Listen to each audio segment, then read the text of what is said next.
Ignore the set and the lighting, I'm not at my own place. First of all, I just want to say I like Shane. This is not an attack video, this is not a hate video or anything like that. This is simply a bunch of criticism I have of his Jake Paul series. From a documentary standpoint, from a filmmaking standpoint, from a investigative standpoint, and also just kind of a bunch of misinformation and stuff that was completely left out. This was a long ass series, so let's just get into some of the criticisms I have. Shane calls these documentaries, and he wants them to be looked at as documentaries, so let's do that. The first piece of criticism I have from a filmmaking standpoint is definitely the editing. It is like their playground. If they have been watching YouTubers growing up, and now they're like, oh, I'm 18. It's just annoying. It's ridiculous and condescending. Instead of just letting a scene play, he's constantly cutting to stuff, even when it's not necessary. The therapist says emotional roller coaster, so he's gotta put in a clip of a roller coaster. And every time it cuts, or anyone says anything, there are these loud music stings. So in their life, for their game, whatever it Is a chess game. Yeah. So for instance, people who would have it, they'll want to do things and then not do things on a whim. The interviews would work much better if Shane just let them play with virtually no editing. In the very last part, he does his big sit-down interview with Jake Paul, and during one segment he decides that it would be disrespectful to put music over it. Why it wasn't disrespectful to put the creepy carnival music over anything else, I don't know. But that one segment is 1,000 times better because of the lack of music. The interview really does speak for itself. The music just feels manipulative. It actually felt like the music he played over Alyssa's interview was such a bad choice in like mystery, suspense music. He started it like right after that, so maybe like 1.5 to 2 years. It comes off like he's implying that she's lying, and he obviously isn't because he rides the fence the entire time. Overall, the entire tone is just overdramatic and ridiculous, and even when Shane toned it down, it wasn't much better.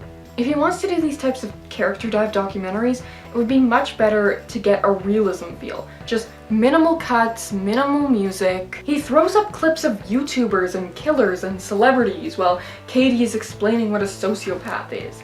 He puts this little disclaimer that these clips are just for context. I don't really know what he means by context in that sense, but he claims he's not implying that any of these people are sociopaths, but Shane doesn't realize that by having a clip of the therapist saying sociopaths fake their emotions and then showing a girl crying, you are in fact implying that that girl is a sociopath. Like, why else would you juxtapose those two things? That's like the basics of what editing is. But I know why. Going back to the roller coaster thing, Shane thinks he needs constant visuals for practically every word that is spoken. The fact is he doesn't, and he doesn't seem to understand the purpose of editing as a way of conveying visual information to the audience without having to say it. He just sees it as a way to string a bunch of flashy and cool images together without stopping to realize what he may be implying. That's why the disclaimer came later in the series, because he had to have it pointed out to him. He does a lot of jump cuts during interviews, which is distracting, especially near the end of the Jake interview. I don't know what he cut out here, but it would have looked much better to just cut back to Shane's reaction or Erica's face or just leave the pause. Unless they like actually specifically cut out something that he said. But either way, the jump cuts just look really bad. I think Shane and his cameraman should really use a tripod during the interviews, because the handheld look is like really nauseating, especially considering we're just looking at the footage of the interview most of the time. What would have been much better would be to actually get 2 cameras and have Shane framed in one, like me, and then have the interviewee framed in the other, and then you could like cut back and forth between the interview and the reactions of the questions without having to like whip the camera around constantly which is like not pleasant to watch. This was the biggest thing that Shane got heat for, and he did apologize for it and tone down some of the more ludicrous editing choices. But that doesn't change the fact that the entire hypothesis of this documentary is a false setup. Is Jake Paul a sociopath? It was just a really bad angle to take. When people would say Jake was a sociopath or seemed like one, they didn't mean it literally.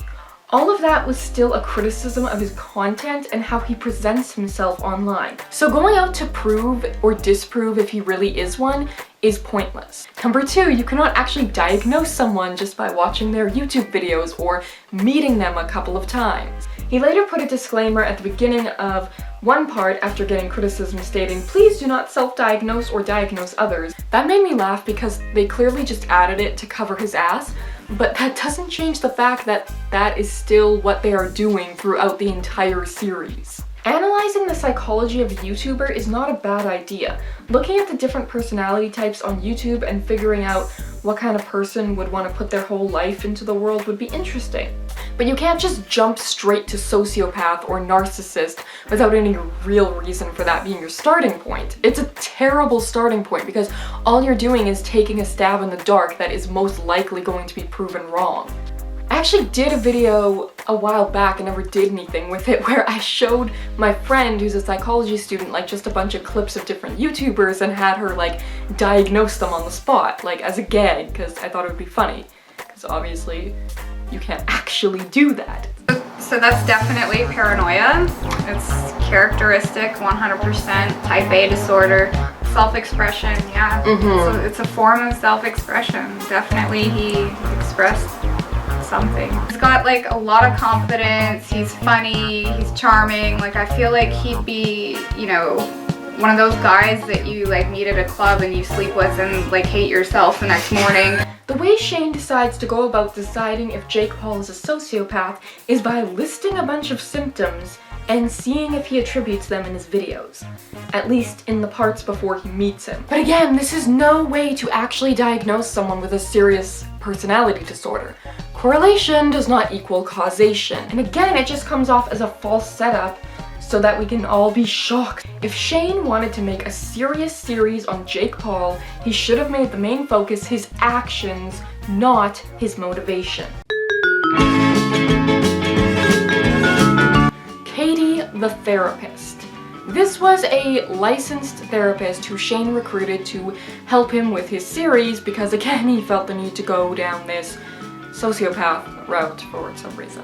For a therapist, Katie sure seems a little insensitive.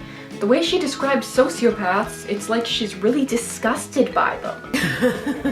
It's really gross. And it's just creepy. It's a little bit odd for a therapist to describe a personality disorder as gross. But more importantly, the whole sociopath thing is not Katie's area of expertise, and she admits that. So really, she's just kind of useless in this regard. She uses the 1 in 25 statistic, which is just flat out not true. Now, the source I could find for this was from author Martha Stout, who says that 1 in 25 Americans secretly has no conscience and can do anything at all without feeling guilty, called The Sociopath Next Door. Now, this is clearly put on the front of a book to sell more books. Now, what I found was that 3% of males and 1% of females have APD, anti-personality disorder, and this is mentioned in the video. But just because you have anti-personality disorder does not make you a sociopath. This book she can later be seen using as her main source of information. So really, Shane should have just got a book on sociopaths himself. So that's what they do. They meet up with Jake at his house and try to decide if he's a sociopath. Because obviously you'll know just by meeting a person a couple of times. Katie claims he only exhibits one trait while they're hanging out with him that day, but that just isn't true. Sociopaths are pathological liars. Jake could be seen as lying about anything at this point. Katie and Shane really have no way of being able to tell if he is lying or not, so fair enough. But shouldn't Katie have at least brought this up? At least said, FYI, he could be lying about any of this. We don't know. And as it turns out, Jake did lie that day. At least once, at least one time that's provable, when he told Shane that he didn't know how to describe Team 10 as a business model. Yeah, it's confusing. Like I don't even know what it is. It's like super confusing. It is super confusing. But You can think of it as a modern day media conglomerate where we use social media and content marketing to drive products, talent, make viral videos, and we work with brands and develop products and that sort of stuff. Jake also showed this day a constant need for stimulation, another trait. Jake also proves himself to be irresponsible by not wearing his helmet. Jake showed he was authoritative, describing his patriarchal role in Team 10. For example, that he buys all the food and handles the finances. Katie only noted his impulsiveness. Some expert, huh? Speaking of this whole sociopath thing, this part of the series lacks consistency with the rest of the series. Early on, Katie talks about how charming and manipulative a sociopath can be. She tells Shane that he won't even know he's being manipulated. Yet, her or Shane never bring that up in this part. They do not consider the possibility they are being manipulated. It just makes part 1 seem kinda pointless. In fact, just the opposite. Her and Shane both talk about how nice he is, and both of them use this as evidence against their original hypothesis. Well, being nice doesn't prove or disprove anything. Again, Katie said they could easily be manipulated and charmed, but more importantly, because remember, Jake being a sociopath or not really doesn't matter. What matters is he a good person or not? And being nice does not prove or disprove that. I mean, what was Shane expecting? That he was gonna open the door and Jake was gonna spit on him and kick him in the nuts? Like, bad people are capable of being nice, and let's not forget that Jake wanted to look good in this series. He wanted to leave a good impression on Shane. So, being all shocked that he was nice to you, I mean, Shane seems to think that the fact that Jake acted nice off camera too is evidence, but Jake isn't that stupid. He knows that he has to appear good to Shane the entire time because it's his series, it's his channel.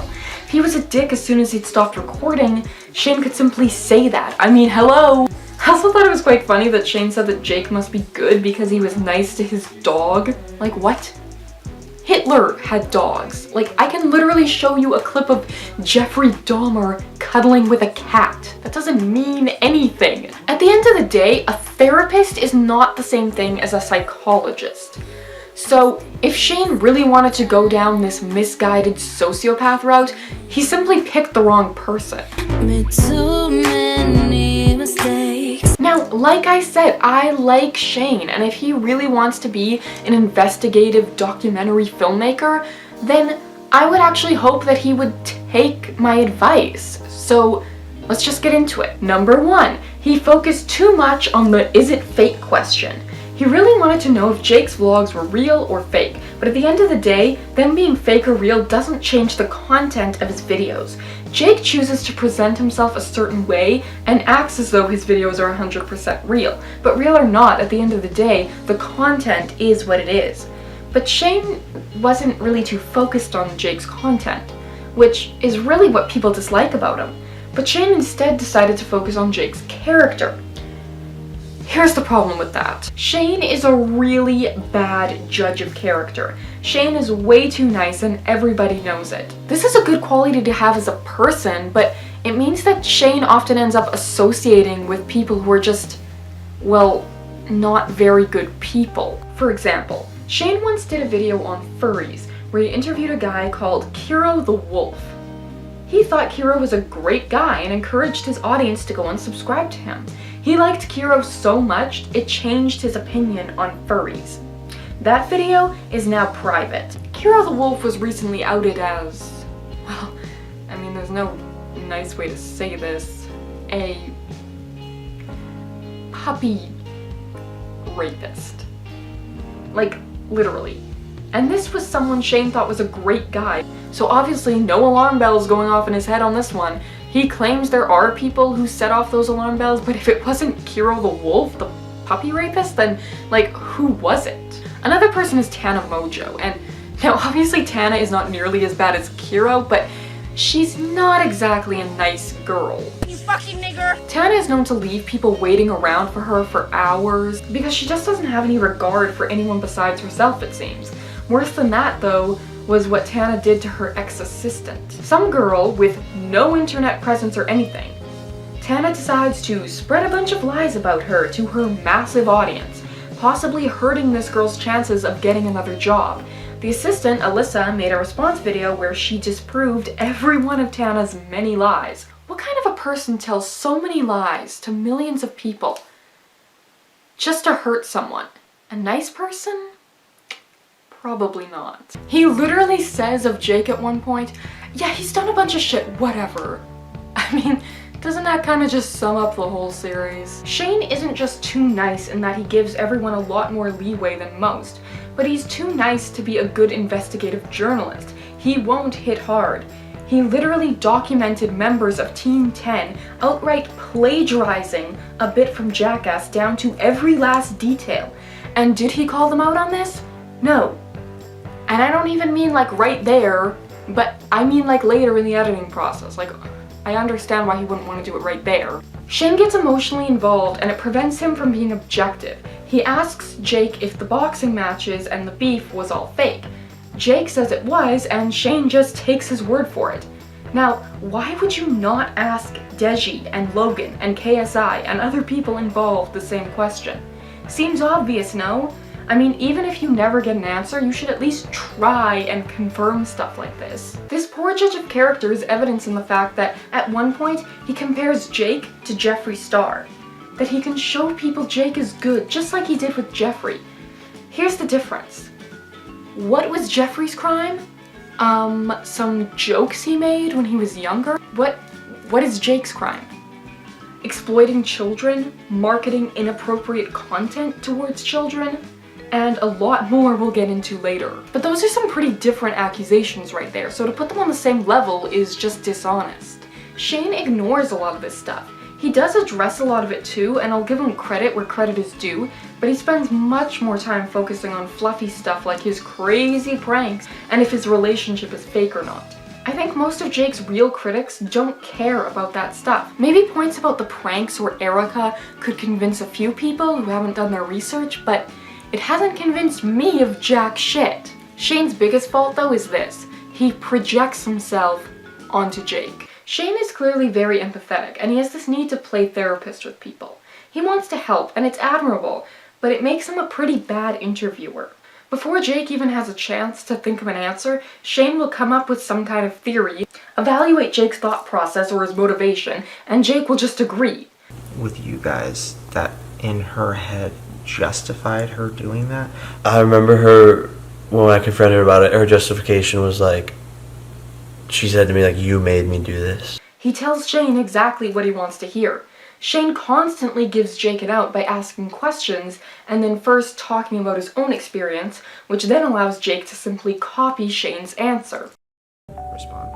For me, when I was a kid and I grew up in a household where there was no line. So when I started YouTube and I started saying jokes and I started saying things with my friends and stuff, I didn't know it was too far. I didn't know where the line was. I'm assuming...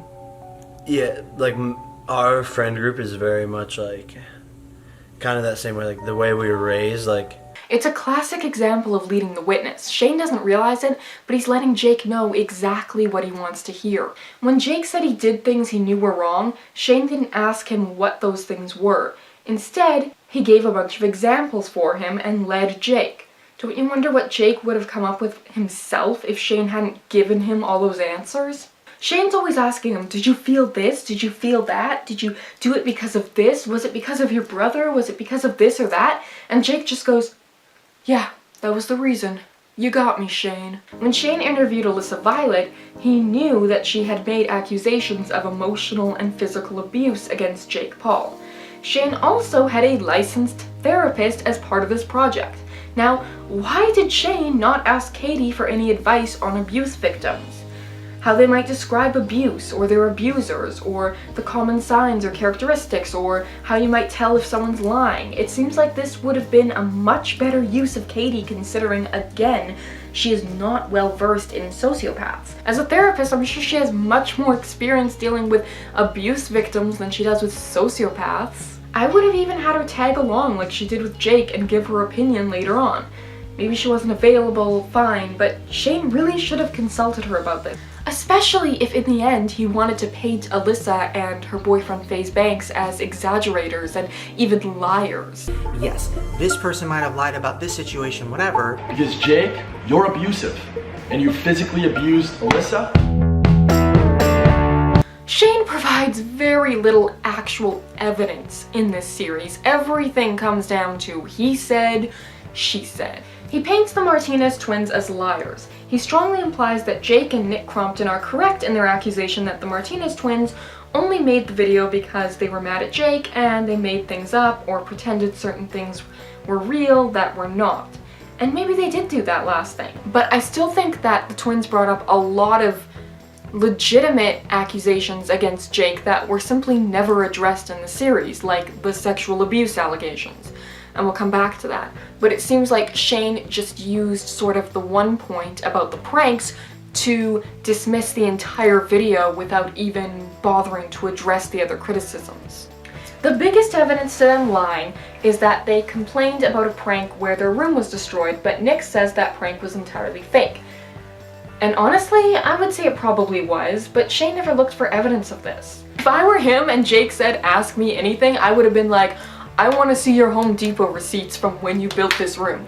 I want to see photos or videos of you assembling this fake room. I want you to prove to me that this didn't really happen." I mean, Shane defended himself with the TanaCon series where people accused him of being too nice, as saying like, well, if I was really hard-hitting, Tana wouldn't have even talked to me and she wouldn't have talked to anyone else. But Jake literally told him, "Ask me anything, nothing is off limit." The next thing is the assault situation. Shane really seems to let Jake off the hook for this one and allows him to shift the blame onto Meg, the assistant. But even if there really was an assault, there is no proof whatsoever that it was FaZe Banks. They filed a police report, and FaZe wasn't arrested, so obviously the cops found that there was no evidence too. No one even brings up the very real possibility that Meg simply mistook someone who looked like FaZe Banks for FaZe Banks. I mean, like, he's not exactly a really unique looking guy. Erica and Jake both say they have texts and voice memos that prove the assault happened. This doesn't prove it, of course, it just supports the idea that an assault happened. But anyone can send a voice memo or a text. But why does Shane not show this evidence they offer? As a documentary maker, he should be looking to include as much evidence as possible. Shane does an interview with Alyssa Violet. According to her and according to Jake, they were never dating. So he kind of wanted a YouTube girlfriend. Yeah, just for thumbnails though, and like for 5 seconds. Alyssa and I always like really liked each other. We were always like dating, but like not really. Like, were we a thing? Yes, we were a thing. One day we're not, one day we were. It was just hooking up, and like I chased him for so long. I wanted him to be like my boyfriend. I would confront him every day, being like, "What are we?" Like, and he was always just brushing it off, being like, "Oh, I don't know what we are. Like, we'll figure it out." Da da da. That's important. Like I mentioned before, Shane didn't do any research into domestic violence before this interview, which he really should have. He comes off as very dismissive of her allegations, not necessarily right there in the interview, but throughout the rest of the series. Alyssa talks about Jake taking opportunities to be aggressive with her and finding it funny. Like in a video, if he had to push her, you know, he would push her for real and she would get hurt. This is a huge red flag for an abuser, and Shane doesn't give this point much consideration. Frankly, I don't like Alyssa. I went into this not liking her, not liking FaZe Banks, not liking Jake, not liking any of them. But I gotta say, I believe her side a lot more than Jake's. It just makes more sense. Though Shane, it seems, disagrees. She mentions 5-year contracts. Nick also mentions contracts. She says she was signed both to Jake's talent agency and to Logan's talent agency, and I completely believe her on this. Alyssa is quick to say that Jake is not a physical abuser. Shane believes this and carries that on to the rest of the series.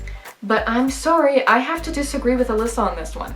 And if Shane had consulted Katie or a book or something on domestic abuse, he might understand why Alyssa would say that. Victims often downplay the abuse they received and feel as though other people have it worse. I think Alyssa was physically abused because of a story she tells Shane where Jake dragged her down the stairs. One time we got into a fight. He broke my brand new phone, and then I took his phone to try to break it, ran upstairs, he dragged me down the steps, and that's true. So think about that scenario. Just picture it in your head. She and Jake are in an argument. Jake is an aggressive guy. We know that from clips where he gets legitimately angry. And I'm all for equality, and I know that men can be victimized by women too, even if they're big, but like, let's just look at this. Like, Jake is a really huge guy, and Alyssa is a really small girl. So they're fighting, and Alyssa decides that she wants to get away, so she runs upstairs. He follows her and grabs her, presumably by the leg, to prevent her from running away and drags her back down. I mean, picture that situation. Does that seem like an instance of physical abuse to you? Because it does to me. Alyssa also described a number of emotionally and financially abusive things Jake did to her, which again, Shane doesn't seem to give much weight. I think it's because he doesn't recognize these things as emotional and financial abuse, but that's just another reason he needed to do some research before doing an interview with somebody alleging domestic abuse. For example, she describes the way in which Jake would isolate her from other members of Team 10. Such as excluding her from group activities and trips for seemingly no reason. His level of control over the image, finances, and schedules of Team 10, all of these things are the tactics of an abuser. She describes how her finances were controlled by Jake Paul, and Jake confirms this when he brags about how he buys everyone food and controls their money to make himself look like this great, helpful guy. But in reality, this is a textbook example of financial abuse. The reason Alyssa couldn't leave the Team 10 house was because she had to fight Jake to get the money she earned while signed to his talent company. Jake Paul claims every prank was fake. The Martinez twins say every prank was real. Alyssa says it was a mix of real and fake. The truth usually lies somewhere in the middle, so again, her story just seems the most credible out of everyone. Shane claims that he believes everyone he interviewed is on the same level, implying again that Alyssa cheated. But she didn't. She wasn't dating Jake. She said this. Jake said this. You can't cheat on someone you aren't dating. You just can't do it. It's not possible. He slept with other girls, but that doesn't count. Only Alyssa hooking up with Logan counts. Except of course it doesn't, because you can't cheat on someone you aren't dating. He even implies FaZe Banks is guilty of something through editing.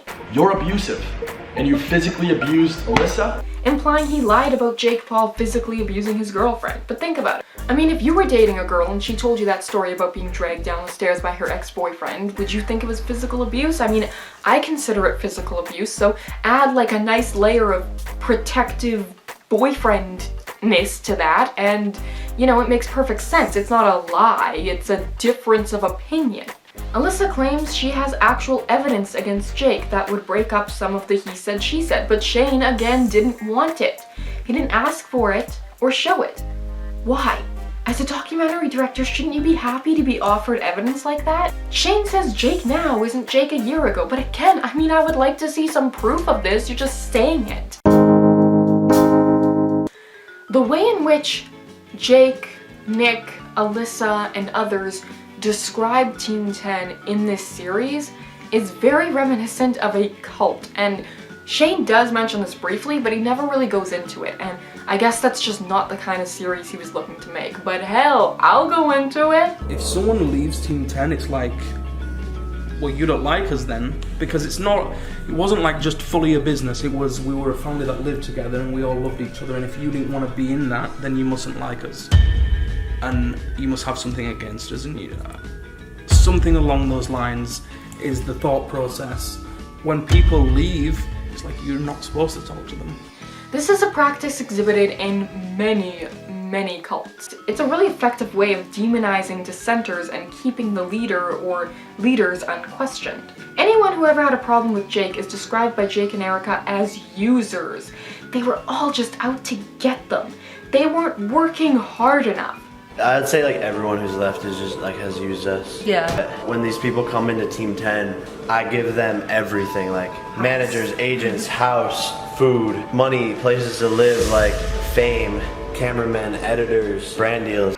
You should kiss my cellulite-free ass for all I've done for you.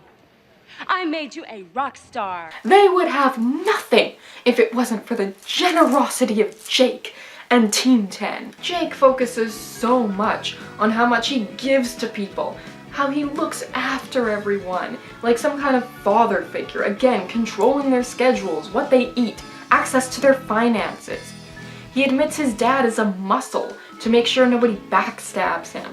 Jake needs to be surrounded by people at all time, who Erica even calls yes men. 50 traits of a dangerous cult leader. He's preoccupied with fantasies of ultimate success, requires excessive admiration from followers and outsiders, is arrogant and haughty in his behavior or attitude, has an exaggerated sense of power that allows him to bend rules and break laws, takes sexual advantage of members of his sect or cult. Instagram models, like he'd come over and be like, hey, like we're scouting right now for Team 10, how about you come over, we'll see if you're a fit. They come over, he fucks them, they leave, and like they're never a part of Team 10. He said to us, you guys should do it. Yeah, and we were like, why we have to do that? Publicly devalues others as being inferior, incapable, or not worthy, is frequently boastful of accomplishments, needs to be the center of attention, and does things to distract others to ensure he or she is being noticed. Anyone who criticizes or questions him is called an enemy, is superficially charming. Just to be clear, I'm not saying that Jake Paul is a cult leader or that Team 10 is a cult. I mean, it could be. All I'm saying is that if Shane was so comfortable to diagnose somebody as a sociopath or not, why didn't he want to go down this cult route? I mean, there sure is a lot of stuff to work with. A lot of people came away from this series saying that they now like Jake and they feel they understand him more. I, however, did not. I actually came away from this series hating him a lot more than I ever did before. Jake works hard to portray himself in a good light in this series. He likes to talk about how much good he's done for people, the fame he's given people, the fact that he buys everyone groceries and gifts. He's the generous patriarch, giver of material items. He's also a perpetual victim. Everyone who dislikes him is the enemy. Everyone was out to get him. He was a good boy who didn't do nothing. All I ever wanted was to be popular. Tell me, is that so bad? The Martinez twins, Alyssa, Nick Crompton, Logan, FaZe Banks, they all just conspired against him and took advantage of poor little Jake. They made up a bunch of very consistent lies and tried to throw him under the bus because he was just so nice to them. Erica wrote a damn song about her former friend, Alyssa, about how she would never hurt Jake like that evil bitch did. The way she spit in his face. No, wait. No, it was the way that she dragged him down the stairs as he was trying to run away. No, wait. It was the cheating. Yeah, when she cheated. You know, the thing that he also did. When confronted on specific bad things that Jake has done, he says that he feels stupid or dumb for having done them. But he never says he feels bad.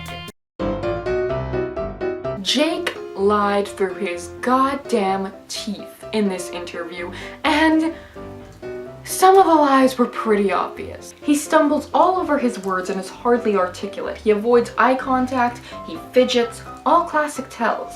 He makes ridiculous claims, like that the Martinez twins spoke no English at all when Jake met them, and he single-handedly taught them the language. Like, that just flat out did not happen. I'm sorry, it didn't happen. He plays innocent when Shane brings up stuff about advertising to children, as if he had no idea what he was doing. But Jake has a YouTube channel called Jake Paul Biz, in which he explains exactly how to, and the value, in advertising to children. And again, like I discussed above, he goes along with every one of Shane's psychoanalysis out of convenience. If a sociopath is someone who lacks empathy, what someone like Shane sees himself in other people, no matter how reprehensible their actions. Shane claims to Alyssa, whose interview was actually filmed after Jake's, that when Jake talked about her, he felt like he really cared. But what I saw was Jake completely throwing Alyssa under the bus. He accused her of being vindictive and a liar, of being out to get him, and completely avoids the topic of abuse. He only says that he was mean to her, but he never elaborates on what he means by that. So much to my surprise, Shane actually did bring up the Nerd City video, but he really only brought up one point, the advertising stuff.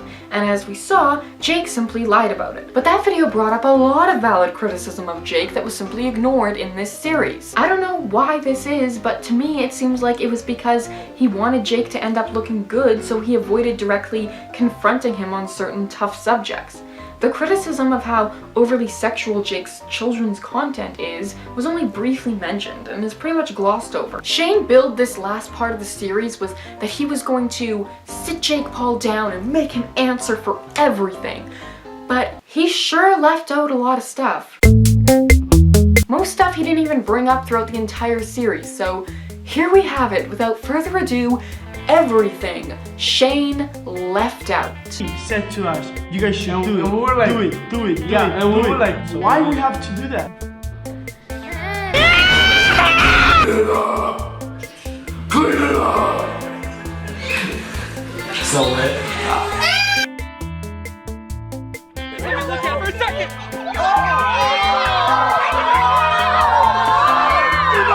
This terrible logo with the wings appears to have been stolen from a bumper sticker for pickup trucks. As it turns out, Jake Paul's Jerica design is basically just a clip art of a goat with his signature on top. My boy's a savage. This is his house. Stop!